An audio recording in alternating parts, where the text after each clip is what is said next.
Mais nous avons nos torches pour le partage du soir. Et les torches, oui.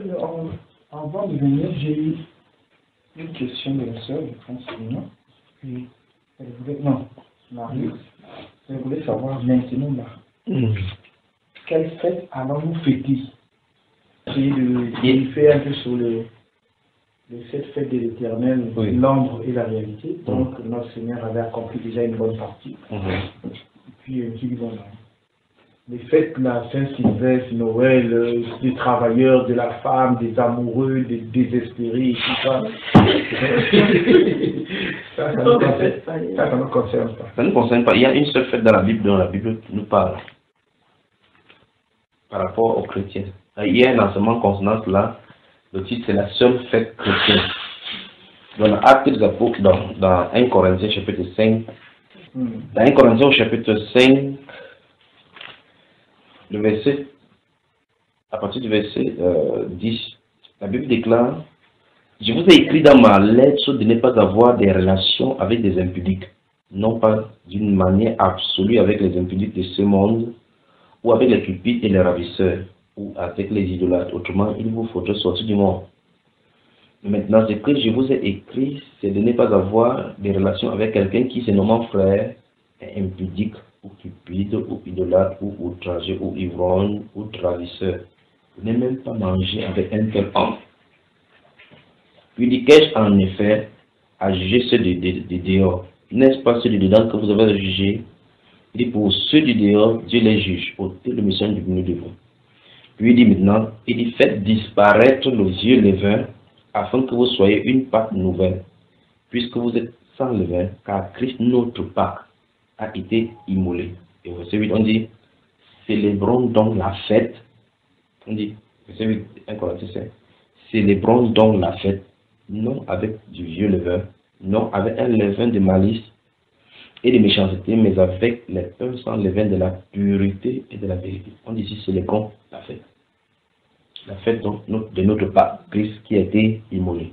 Voilà la seule fête chrétienne. On dit que même si ton corps veut faire n'importe quoi comme dans l'ancienne façon, tu vas seulement t'abstenir comme ça et regarder. Donc Saint-Sylvestre, tu bats de ton calendrier. Saint-Croix, tu bats de ton calendrier. Ça va le faire maintenant. C'est bon. Je crois qu'il y a des enseignements là-dessous. Quand vous allez prendre les enseignements, quand vous allez ouvrir, vous verrez les titres. Il y a la seule fête chrétienne. Non, je vais concernant par exemple la Pentecôte. Oui. Communément, c'était une fête quand les chrétiens avaient célébré en ayant le Saint-Esprit. Où ça? Est-ce qu'ils avaient célébré la fête? Les pentecôtistes étaient dehors. Les chrétiens étaient dedans. C'est ça, non? On a dit le jour de la Pentecôte, les disciples, eux, ils avaient peur de sortir pour que les pentecôtistes les tuent. C'est ça, mon frère. Donc, le modèle qu'on a donné là, c'est... Attends.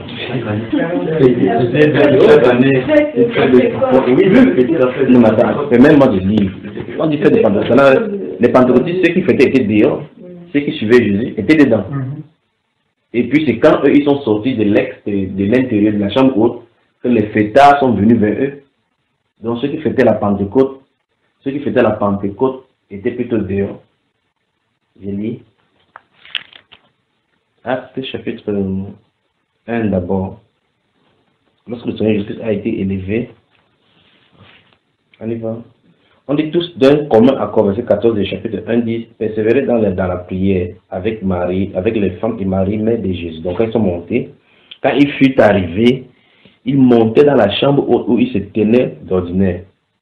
Vous voyez? Il se tenait d'ordinaire. Maintenant au chapitre 2, on dit le jour de la Pentecôte. Chapitre 2. Le jour de la Pentecôte, ils étaient tous ensemble dans le même lieu. C'est le jour de la Pentecôte. Comme par exemple, nous sommes mardi, ils étaient dans le même lieu. Puis on dit tout à coup, il vint du ciel un bruit comme celui d'un vent impétueux et il remplit toute la maison où ils étaient assis. Des langues semblables à des langues de feu leur apparurent et leur posaient sur les unes des autres, se posaient chacun d'eux. Et ils furent tous remplis du Saint-Esprit et se mirent à parler en d'autres langues selon que l'Esprit leur donnait de s'exprimer. On dit, or, il y avait en séjour à Jérusalem les Juifs, les hommes pieux de toutes les nations qui sont sous le ciel. Au bruit qui eut lieu, la multitude accourut et chacun fut confondu parce que chacun les entendait parler dans leur propre langue. Alors, donc on voit effectivement que les chrétiens, les disciples étaient enfermés. Dans le chapitre 1, on dit au verset 12 que alors ils retournaient à Jérusalem, de la montagne appelée des Oliviers qui est près de Jérusalem, à la distance d'un chemin de sabbat. Quand il fut arrivé, il montait dans la chambre haute où il se tenait d'ordinaire. Donc, comme ils avaient peur des Juifs, ils sont allés s'enfermer, là où ils se montaient et ils attendaient le Seigneur. Donc, si quelqu'un vous dit la fête de la Pentecôte, la fête de la Pentecôte juive n'a rien à voir avec une fête que nous célébrons. Parce que Pentecôte veut dire cinquantaine. Pentecôte veut dire cinquantaine, d'accord? Et ça devait être célébré après le 49e sabbat. Le 49e sabbat est on appelle ça l'année sabbatique. Après le 49e sabbat, le 50e, maintenant, c'est une fête de la liberté où on devait faire relâche de tout, la liberté. Ça veut dire que si tu avais un esclave, si tu avais les dettes, tu devais, à ce temps-là, quand ça arrivait, tu étais libre. Si tu t'engages chez quelqu'un comme esclave, quand c'est la cinquantaine, quand les trompettes sonnaient, tout le monde était libéré. Donc tu rentrais chez toi dans ta propriété. C'est le symbole, non justement du Saint-Esprit. C'est quand le Saint-Esprit est venu ce jour-là pour libérer. La promesse du Seigneur qui avait été écrite, vous connaissez la vérité, elle vous affranchira. Quand le consolateur viendra, vous connaîtrez toute la vérité. Quand le Saint-Esprit vient donc, il a franchi les hommes justement de toutes les servitudes. Donc le Saint-Esprit est la marque même de la Pentecôte. C'est pour ça que c'est venu ce jour-là. Or, eux, ils fêtaient tout simplement de façon quotidienne, sans savoir pourquoi ils fêtaient. Mais Dieu avait une signification que cette fête-là est accomplie. Quand c'est accompli, comment on va encore rentrer là-dedans? Tu vois? Et si tu fais la Pentecôte en disant, je ne sais pas comment vous profitez. Si on fait la Pentecôte, parce que la Pentecôte, c'était uniquement à Jérusalem qu'on devait le célébrer. Les gens devaient monter à Jérusalem pendant cette époque. Les pasteurs, quand ils célèbrent ici, ils vont où?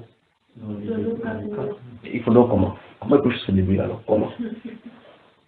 Comment? Même des palmiers. Mais quelle fête qu'ils ont des palmiers, des petites branches de rameaux, en fait. Fête des rameaux. Ça se trouve où dans la Bible? Vraiment. Ah, c'est ce que les catholiques ont inventé ça. Oui, on voit Jésus pendant qu'il rentrait dans le temple. Alors que les rameaux après. Vraiment, vous voulez qu'on lise? Si ça va suffire maintenant, on lit. Oui, oui. On lit, frère. Matthieu chapitre 21. Non, ne vous inquiétez pas, on va lire maintenant. Matthieu chapitre 21, je vais lire à partir du verset 1.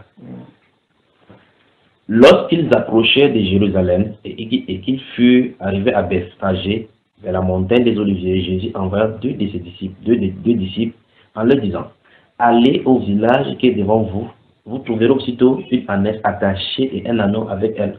Détachez-le et amenez-le-moi. C'est ça, non, nous on parle. Suivons seulement l'histoire. Vous serez amusé.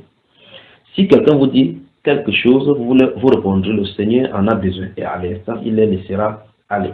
Or, ceci arrivera afin que s'accomplisse ce qui avait été annoncé par le prophète. Dites à la fille de Sion, voici, ton roi vient à toi, plein de douceur et monté sur un âne, le petit d'une ânesse.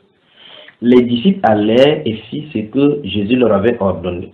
Ils amenèrent l'ânesse et l'ânon, mis sur eux leurs vêtements, et le fit asseoir dessus. La plupart des gens de la foule étendit leurs vêtements sur le chemin, d'autres coupaient des branches d'arbres au pluriel et jonchaient la route. Ceux qui précédaient et ceux qui suivaient Jésus criaient « Hosanna au fils de David, béni soit celui qui vient au nom du Seigneur, Hosanna dans les lieux très hauts. » Où se trouve le rameau?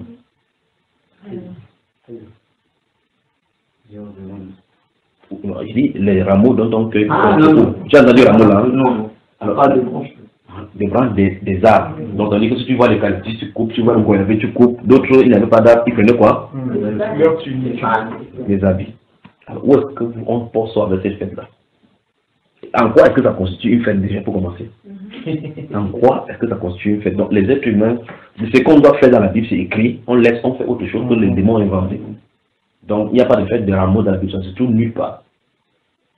Il n'y a pas la fête du vendredi saint. Il n'y en a pas. Il n'y a pas la fête de quoi? C'est terrible. C'est que Jésus a dit, il a dit fête ceci, de façon spécifique, il dit fête ceci en mémoire de mon apôtre Paul.